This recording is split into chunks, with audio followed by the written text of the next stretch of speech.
Every delivery company, airline, and GPS app on Earth is secretly fighting the same puzzle. How do you visit every destination once and get back home efficiently? That's called a Hamiltonian circuit, basically a perfect loop on a graph. You start at one vertex, visit every vertex exactly once, and return to where you began. Sounds simple until you actually try to find one. Unlike an Euler circuit, which only cares about walking every edge once, Hamiltonian circuits are way trickier. In Euler circuits, cost doesn't matter. You're forced to walk every edge no matter what. In Hamiltonian circuits, cost is everything.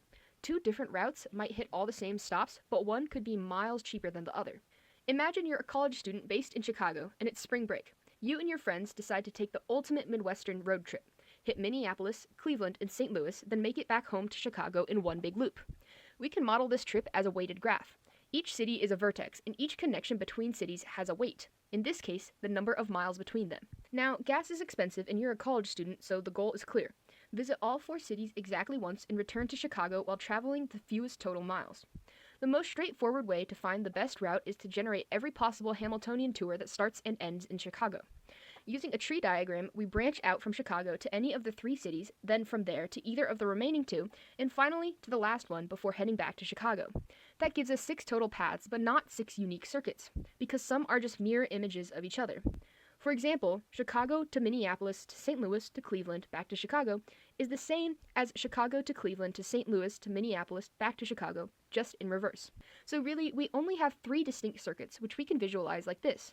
Let's add up the lengths of the edges used to find the total cost per graph. The optimal path? Chicago, Minneapolis, St. Louis, Cleveland, Chicago, totaling 1,877 miles. You could also travel this backwards for the same amount of miles. This road trip is a classic traveling salesman problem, or TSP. The goal is simple: find the trip of minimum total cost.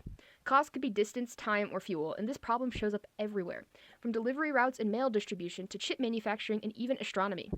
Anytime a company needs to visit multiple locations efficiently, they're secretly solving TSP.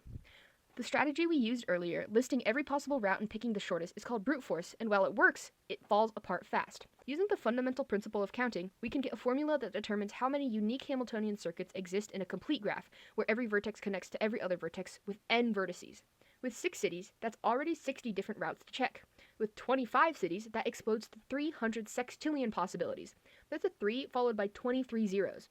Even if you could test 1 million routes per second, it would still take 10 billion years to go through all of them. So brute force is great if you don't mind waiting longer than the sun will exist for most real-life problems. This problem has been studied extensively, so there are many different ways of coming up with a good, but not always optimal solution. I'll talk more about that and how it ties into the Millennium problem, P versus NP, in my next video.